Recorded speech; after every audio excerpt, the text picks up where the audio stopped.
আসসালামু আলাইকুম, আমি রুবি বলছি। কেমন আছেন আপনারা? আশা করি মহান আল্লাহর অশেষ রহমতে ভালো আছেন, সুস্থ আছেন। এই অসম্ভব সুন্দর সিম্পল একটি ব্যাগের টিউটোরিয়াল নিয়ে আপনাদের কাছে হাজির হয়ে গেলাম। খুবই সিম্পলভাবে এটি যে কেউ তৈরি করে নিতে পারেন। যারা কুশি কাটার কাজ পারেন অবশ্যই তারা, আর হচ্ছে যে কোনো কাজে লাগাতে পারেন। তো আমি সবার প্রথমে উল সুতা দিচ্ছি, আপনারা যে কোনো সুতা দিয়ে করতে পারেন। খুবই ঝটপট অল্প সময়ে এই ব্যাগটি তৈরি করে নেওয়া যায়। তো আমি স্লিপ নট দিয়ে নিচ্ছি। এবার যতটুকু পাশে বড় করতে চান, আপনারা যদি বাজারের ব্যাগের সাইজে করতে চান আরও বড় করবেন, আর আমি আমার মতো করে করছি। আমি ছোটোখাটো একটি ব্যাগ করছি। 1 2 3 এভাবে করে আপনারা প্রয়োজন মতো চেন করে নেবেন। হ্যাঁ, তো আমি মোট 30টি চেন নিয়েছি, আপনারা 40টি 50টি আপনাদের যতটুকু বড় দরকার ততটুকু। তো এখন আমি মূল কাজে যাচ্ছি। আমি এই যে দেখুন 30 নাম্বার চেন হাত দিয়ে চাপ দিয়ে ধরে আমি আরও 3টি চেন করে নিচ্ছি। 3টি চেন করে যেই চেনটা 4 নাম্বার চেনে, কিন্তু 4 নাম্বার চেনে আমি এই যে দেখুন 3টি চেন বাদ দিয়ে 4 নাম্বার চেনে আমি ডাবল ক্রোশে করে নিব 2টি। একটি করেছি, এখন আমি আরেকটি করব। তাহলে এখানে 3টি চেন সহ কিন্তু 3টি চেন সহ 2টি ডাবল ক্রোশে সহ এখানে 3টি ডাবল ক্রোশে কাউন্ট হবে। 1 2 3। এরপরে যতগুলো, এই যে দেখুন এরপরে যতগুলো চেন আছে সবগুলোতে একটি করে ডাবল ক্রোশে হবে। এই যে দেখুন সবগুলোতে আমি একটি করে ডাবল ক্রোশে দিব। এই ব্যাগটি খুবই অল্প সময়ে 1 ঘন্টার মধ্যেই তৈরি করে ফেলতে পারবেন আপনারা। তো খুব সহজভাবে ব্যবহার করা যায়, খুব পাতলা। আপনারা এই ব্যাগগুলো বানিয়ে ব্যাগের ভিতর রেখে দিতে পারেন। শপিং কমপ্লেক্সে গেলে এই ব্যাগগুলো কাজে লাগবে। এই যে দেখুন আমি শেষ পর্যন্ত প্রতিটি চেনে একটি করে ডাবল ক্রোশে দিয়ে শেষ চেনটা বাদ রেখেছি আপনাদের দেখানোর জন্য। এই শেষ চেনে আমি মোট 6টি ডাবল ক্রোশে দেব। এই যে দেখুন 1টি 2টি 3টি 4টি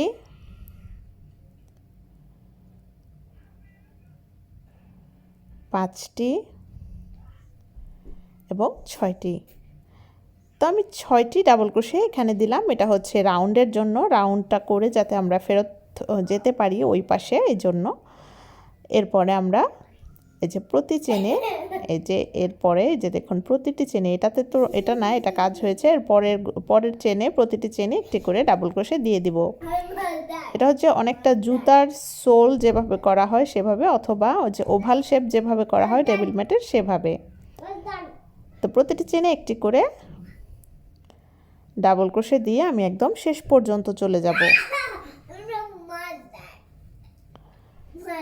এই যে দেখুন এভাবে করে প্রতিটি চেনে একটি করে ডাবল ক্রোশে দিয়ে আমি একদম শেষ পর্যন্ত চলে যাব। এখন দেখুন আমি এই পর্যন্ত চলে এসেছি। তো শেষে এসে এই যে দেখুন একদম শেষ চেনে যেটাতে আমরা 3টি ডাবল ক্রোশে দিয়েছিলাম, ওখানে বাকি 3টি ডাবল ক্রোশে দিয়ে দেব। তাহলে 3 3 6টি ডাবল ক্রোশে হয়ে গেল। এই যে দেখুন, এই যে এভাবে 1 2 3 4 5 6 হয়ে গেল। এখানেও কিন্তু আমার 6টি, এই যে দেখুন 1 2 3 4 5 6। এভাবে আমরা ওই মাথায় 6টি ওই মাথায় 6টি করে নিলাম। আমি 3 নাম্বার চেনের সাথে জয়েনটা করে নিলাম। এই যে দেখুন স্লিপ স্টিচের মাধ্যমে জয়েনিংটা দিয়ে এরকম আউটলুকটা এসেছে। আপনারা যতটুকু পাশে বড় চান ততগুলো চেন বাড়িয়ে নেবেন। তা আমি ওই পিঙ্ক কালার ব্যাগ করেছি 28টি চেন দিয়ে, এটা করছি 30টি চেন দিয়ে। তো যত বেশি চেন নেবেন বা আপনাদের মতো করে পাশে বাড়িয়ে নেবেন। আমি 3টি চেন দিলাম, একটি ডাবল ক্রোশে, 2টি চেন দিলাম ফাঁকা, মোট 5টি চেন দিলাম। শুরু করতে হবে 5টি চেন দিয়ে।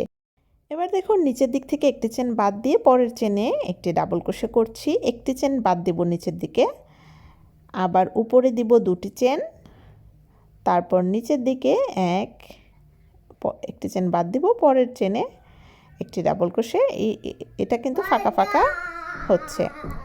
আবারও দেখুন 2টি চেন দিব, নিচের দিক থেকে একটি চেন বাদ দিয়ে পরের চেনে একটি ডাবল ক্রোশে। আবারও দেখুন উপরে 2টি চেন দিব, নিচের দিকে একটি চেন বাদ দিব, পরের চেনে একটি ডাবল ক্রোশে। এভাবে করে আমি সম্পূর্ণ রাউন্ডটা করে নেব। তো দেখতেই পাচ্ছেন আমি শেষের দিকে চলে এসেছি। একটি চেন বাদ দিলাম, পরের চেনে একটি ডাবল ক্রোশে, আবারও দুটি চেন দেব উপরে, একটি চেন বাদ দেব, পরের চেনে একটি ডাবল ক্রোশে। এবার দেখুন আমাদের একদম শুরুর যে 5টি চেন সেটি চলে এসেছে। তো আমি দুটি চেন দিয়ে 3 নাম্বার চেনে, এখানে যেহেতু 5টি চেন আছে ডাবল ক্রোশে নাই, 3টি চেন একটি ডাবল ক্রোশে হিসেবে কাউন্ট হয় সেহেতু 3 নাম্বার চেনে একটি স্লিপ স্টিচের মাধ্যমে জয়েনিংটা দিয়ে দিচ্ছি। তো এই যে দেখুন আমাদের সেকেন্ড রাউন্ড কমপ্লিট। তো এখন আমি এই যে দেখুন এই পাশের উচ্চতা করব। উচ্চতা বাড়ানোর জন্য আমরা সেমভাবে এই যে এই স্টিচে কিন্তু দেখতেই পাচ্ছেন একই স্টিচ দিয়ে আমি করছি। তা আমি শুরু করেছি, সবসময় শুরু করব আমরা 5টি চেন দিয়ে। তো আমি 5টি চেন করে নিব, 3টি চেন ডাবল ক্রোশে আর 2টি চেন ফাঁকা। এরপরে এই যে দেখুন পরের ডাবল ক্রোশে যেটা আছে সেখানে আমি একটি ডাবল ক্রোশে করব। এই কিন্তু এটাই কিন্তু কাজ। 2টি চেন দেব, ডাবল ক্রোশের উপরে ডাবল ক্রোশে করব, এরপর আবারও 2টি চেন দিব, ডাবল ক্রোশের উপরে ডাবল ক্রোশে করব। এভাবে করে কিন্তু আমি এই রাউন্ডটা কমপ্লিট করব। তা আমি শেষের দিকটা একটু দেখিয়ে দিচ্ছি। এই যে দেখুন 2টি চেন দিয়ে ডাবল ক্রোশের উপরে ডাবল ক্রোশে দিচ্ছি। এবার দেখুন আবারও 2টি চেন দিব। এবার ওই যেহেতু একদম শেষের দিকে 3 নাম্বার চেনের সাথে স্লিপ স্টিচের মাধ্যমে জয়েনিংটা দিয়ে দিব। এই যে হয়ে গেল আমাদের জয়েনিং। এখন কিন্তু আমাদের এই সেমভাবেই কিন্তু আমরা রাউন্ডের পর রাউন্ড করব। যত রাউন্ড করব ততই কিন্তু ব্যাগের উচ্চতা বাড়বে। যে 5টি চেন দিলাম, এরপরে ডাবল ক্রোশের উপরে ডাবল ক্রোশে, যে 5টি চেন একবারে দিলাম, এখানে কিন্তু আবার 2টি চেন এক্সট্রা দিবেন না, শুধু 5টি চেন শুরুতে আর কি। বাকি সবগুলোতে একটি ডাবল ক্রোশে 2টি চেন, একটি ডাবল ক্রোশে 2টি চেন, ডাবল ক্রোশের উপরে আরেকটি ডাবল ক্রোশে। এভাবে করে আমরা রাউন্ডের পর রাউন্ড করে উপরের দিকে বাড়িয়ে নেব। এই যে যতটুকু আপনারা লম্বা করতে চান ততটুকু বাড়িয়ে নেবেন। এই যে দেখুন এই ব্যাগটা আমি করেছি, মোট হচ্ছে আমি রাউন্ড দিয়েছি। এই যে দেখুন 1 2 3 4 5 6 7 8 9 10 11 12 13 14 15টি রাউন্ড দিয়েছি। আমরা এই পাশের ব্যাগটা যেহেতু এটা একটু বড়, আমরা প্রয়োজন মতো রাউন্ড দিয়ে দিব। তো দেখতেই পাচ্ছেন এই ব্যাগে আমি কতগুলো রাউন্ড দিয়েছি। আমি প্রায় 15টি রাউন্ড দিয়েছি। আপনারা আপনাদের পছন্দ মতো রাউন্ড দিবেন। আমি গুনে দেখাচ্ছি কতটা দিয়েছি। 1 2 3 4 5 6 7 8 9 10 11 12 13 14 15 16 17 না সরি আমি 17টি রাউন্ড দিয়েছি। তা আপনাদের প্রয়োজন মতো লম্বা আপনারা করে নেবেন। এটাতে আমি দিয়েছি মোট এটা কিন্তু একটু ছোট, তো এটাতে আমি কম রাউন্ড দিয়েছি, এটাতে আমি বেশি রাউন্ড দিয়েছি। তো এখন আমি শেষের অংশটা একটু দেখিয়ে দিচ্ছি। 2টি চেন দিব, ডাবল ক্রোশের উপরে ডাবল ক্রোশে দিব। এই যে দেখুন আবারও 2টি চেন দিব, 3 নাম্বার চেনের সাথে জয়েনিংটা করে নিব। হয়ে গেল, স্লিপ স্টিচের মাধ্যমে জয়েনিংটা করে নেব। তো এই যে দেখুন স্লিপ স্টিচের মাধ্যমে জয়েনিং দিয়ে আমি আপনাদেরকে এখন হ্যান্ডেলটা করা দেখাবো। তো যেখানে আমরা স্লিপ স্টিচ দিয়েছি সেটাই কিন্তু মিডল পয়েন্ট, যেহেতু এখান থেকে আমাদের সবগুলো রাউন্ড মিডল পয়েন্ট, এটাই কিন্তু এই সাইডের মিডল পয়েন্ট। তো মিডল পয়েন্টে আমি একটি মার্কার ইউজ করব। এই যে দেখুন মিডল পয়েন্টের এই পাশে 3 ঘর গুনব এবং মিডল পয়েন্ট এটা, এবং মিডল পয়েন্টের এই পাশে 3 ঘর গুনব। তো মিডল পয়েন্টে আমি একটি মার্কার দিই আপনাদের সুবিধার্থে। একটি মার্কার যদি ইউজ করি তাহলে আপনারা বুঝতে পারবেন। তো এখন দেখুন এটা কিন্তু মিডল পয়েন্ট। তো মিডল পয়েন্টের এই পাশে 3 ঘর, ছোট হলে কিন্তু 2 ঘর স্কিপ করবেন, আর আমি বড় দেখে 3 ঘর স্কিপ করছি। তো এই পাশে 3 ঘর, ওই পাশে 3 ঘর। তো আমি এক সাইডে মার্কার দিয়েছি, এখন আমি ওই পাশটাও একদম সমানভাবে ঘর গুনে, এই যে দেখুন এভাবে করে ঘরগুলো গুনে ওই পাশের মিডল পয়েন্টেও মার্কার একটি দিয়ে দিব। এই যে দেখুন এভাবে চাপ দিয়ে ধরে আমি হচ্ছে এই যে ঘর গুনবো 1 2 3 4 5 6 7 8 9 10 11 12 13 14 15 16 17 18 19 20 21 22 23 24 25 26 27 28 29 30 31 32 33 34 35 36 এবং 37। তাহলে আমাদের 37টা ঘর হয়েছে। 37কে 2 দিয়ে ভাগ করলে আমাদের 18.5 হয়। তো 18.5কে আমরা 19 নাম্বার ঘরে মিডল পয়েন্ট ধরতে পারি। তো আমি 1 2 3 4 5 6 7 8 9 10 11 12 13 14 15 16 17 18 এই 19 নাম্বার ঘরটা আমাদের মিডল পয়েন্ট ধরা যায়। তো এভাবে আপনারা সবগুলো ঘর একসাথে গুনে 2 দিয়ে ভাগ করবেন, অর্ধেক করবেন, অর্ধেক করে যে ঘরটা আসবে সেই ঘরটা মোট কথা মাঝখানে একদম ওই পাশের মিডল পয়েন্ট এই পাশের মিডল পয়েন্ট আপনারা মার্ক করে রাখবেন। তো হয়ে গেল আমাদের মার্ক করা। এই পাশ থেকে 3 ঘর, আমি আবার এই যে এই পাশে আমাদের 18টি ঘর, ওই পাশে 18টি ঘর, এভাবে একটু মিল করে বারবার গুনে গুনে আপনারা 2 পাশে জয়েনিংটা করে নেবেন, মার্কটা করে নেবেন। তা এখন আমি হ্যান্ডেল লাগাবো। হ্যান্ডেল লাগানো কিন্তু খুবই সহজ, হ্যান্ডেল আলাদা করে লাগাতে হয় না, এটা এই সুতার দিয়ে আমরা লাগাবো। তো এই যে দেখুন আমি এখানে কিন্তু স্লিপ স্টিচ দিয়েছিলাম। তো এখানে আমরা কি করব, 3টি ঘর স্কিপ করব, 3টি ঘর স্কিপ করব স্লিপ স্টিচের মাধ্যমে। আমরা 3 ঘর ওই পাশে যাব। তো এই যে দেখুন চেনের মাঝখানে মাঝখানে স্লিপ স্টিচ দিব, তাহলে আর বোঝা যাবে না। এই যে দেখুন চেনের মাঝখানে মাঝখানে আমি স্লিপ স্টিচ দিয়ে একদম ওই পাশে চলে যাব। তো এভাবে স্লিপ স্টিচের মাধ্যমে আস্তে আস্তে চেনের ফাঁকে ফাঁকে, যে দেখুন চেনের ফাঁকে ফাঁকে আমি স্লিপ স্টিচের মাধ্যমে 3 ঘর ওই পাশে যাচ্ছি। কিন্তু এই যে দেখুন আমি মার্ক থেকে 1 ঘর 2 ঘর 3 ঘর ওই পাশে গেলাম। এখন আমি এখানে 5টি চেন করে নিব। যে কোনো কাজ শুরু করার মানে এই নেট ব্যাগটি শুরু করার আগে 5টি চেন করতে হবে। তো আমি 5টি চেন দিয়ে কাজটি উল্টে দিলাম। উল্টে এই যে দেখুন ডাবল ক্রোশের উপরে, এই যে দেখুন নিচের ডাবল ক্রোশের উপরে একটি ডাবল ক্রোশে দিয়ে দিচ্ছি। এরপরে আবার 2টি চেন দিব সেম আগের মতোই। এরপরে আবার ডাবল ক্রোশের উপরে একটি ডাবল ক্রোশে দিচ্ছি, আবারও 2টি চেন দিব। এই যে 2টি চেন দিব, মার্কারটি এখন খুলবো না। আবারও এই যে দেখুন ডাবল ক্রোশের উপরে ডাবল ক্রোশে দিব, আবারও 2টি চেন দিব, এরপরে ডাবল ক্রোশের উপর ডাবল ক্রোশে দেব। তো 3 ঘর এই পাশে 3 ঘর ওই পাশে আমাদের হচ্ছে মোট 6 ঘর আমাদের হ্যান্ডেলের জন্য রাখতে হবে। এই যে দেখুন আমি 6টি ঘর গুনে দেখাচ্ছি আপনাদেরকে। মার্কারের এই পাশে 3 ঘর ও পাশে 3 ঘর, এই যে দেখুন এই যে মার্কারের এই পাশে 1 2 3, এই পাশে 3 ঘর 1 2 3। তো এভাবে করে আপনারা যদি 4টি ঘরের হ্যান্ডেল করেন তাহলে মার্কারের এই পাশে 2 ঘর ও পাশে 2 ঘর। আমি 6টি ঘরের হ্যান্ডেল করছি, এই জন্য ওই পাশে 3 ঘর এই পাশে 3 ঘর। তো আবার আমরা 5টি চেন দিচ্ছি, 5টি চেন দিয়ে কাজটি উল্টে এখন কিন্তু হ্যান্ডেল করব, জাস্ট উপরের দিকে উঠবে। এই যে আবার 2টি চেন দিয়ে ডাবল ক্রোশের উপরে ডাবল ক্রোশে, তো সেম আগের মতোই 2টি চেন ডাবল ক্রোশের উপরে ডাবল ক্রোশে, এভাবে করেই আমাদের হ্যান্ডেলটা করে যেতে হবে। এই যে দেখুন এই যে 2টি চেন দিয়ে ডাবল ক্রোশের উপরে ডাবল ক্রোশে দিয়ে এখন শেষের অংশটা এসেছে, শেষের অংশটাতে 2টি চেন দিয়ে এই যে দেখুন 3 নাম্বার চেনের ভেতর দিয়ে ডাবল ক্রোশে দিয়ে দিতে হবে একটি। হয়ে গেল আমাদের এই যে সেকেন্ড রাউন্ড। আবারও আমরা 5টি চেন দিব, 1 2 3 4 5, কাজটি উল্টে দিব, উল্টে আবারও ডাবল ক্রোশের উপরে ডাবল ক্রোশে দিয়ে দিব। এই 5টি চেন দিচ্ছি, 3টি চেন একটি ডাবল ক্রোশে 2টি চেন ফাঁকা।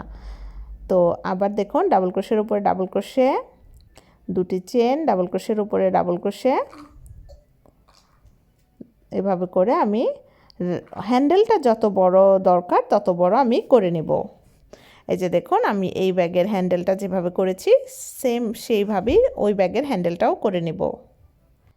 তো এইভাবে আমি রাউন্ডের পর রাউন্ড বাড়িয়ে, যে দেখুন এই যে হ্যান্ডেলের কতটুকু উচ্চতা কতটুকু লম্বা আপনারা করবেন সেটা হচ্ছে আপনাদের নিজস্ব ব্যাপার।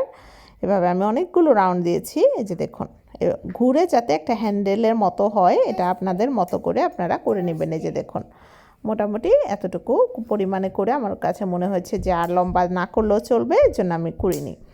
এখন আমি এই যে দেখুন এই যে একটি চেন দিয়ে আমি সুতাটি কেটে দিব, যেহেতু হ্যান্ডেল লাগাবো একটু বড় করে সুতাটি কাটবো, যেহেতু এই সুতা দিয়ে আমি হ্যান্ডেলটি জয়েন করে দিব এই পাশে। তো এখন দেখুন এই যে এই সুতাটা এই যে বড় করে রেখেছি, এই সুতাটা আমি এই যে উল সুতার যে সুইগুলো বড় সুইগুলো সেখানে এই সুতাটা আমি ডিরেক্ট এন্ড করিয়ে এরপরে এটা দিয়ে জয়েন্টটা করে নেব। তো এই যে দেখুন জয়েনিংটা এভাবে করে এই পাশে ধরে যে এই পাশে যে মার্কার দিয়েছি মার্কারের এই পাশে 3 ঘর ওই পাশে 3 ঘর রেখে জয়েনটা করে নেব। আর এটা একটু এভাবে ধরতে হবে যে ভেতরের সাইডে, আর কোনো প্যাচ যাতে না থাকে বারবার এটা দেখে নেবেন, কোনো প্যাচ যাতে না থাকে। এভাবে করে ধরে এই সুইয়ের সাহায্যে আমরা আস্তে আস্তে করে জয়েনিংটা দিয়ে দিব। তো এই যে দেখুন এভাবে ধরে সমান সমান করে ধরে আমরা এই পাশে এই পাশ জয়েন্টটা করে নেব। এই যে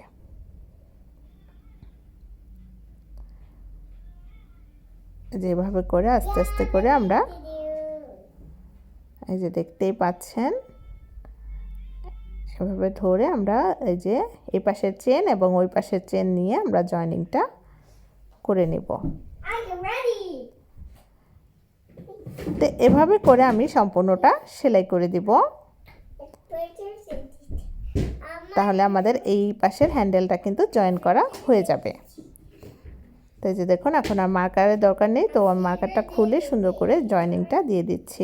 তো এখন আমি শেষের জয়েনিংটা করে আমি একটি গিট দিয়ে দিব। এই যে দেখুন একদম শেষের দিকে জয়েনিংটা করে আমি 3-4টা প্যাচ দিয়ে যে গিট দিয়ে দিব, অথবা আপনারা নর্মাল গিটও যেভাবে যে পারেন নর্মাল গিট দিয়ে যে দেখুন এই সুইটার সাহায্যেই সুতাটা এই যে সেলাই করে ভেতরে ভেতরে দিয়ে দিতে হবে যাতে করে সুতাটা বের না হয়ে থাকে।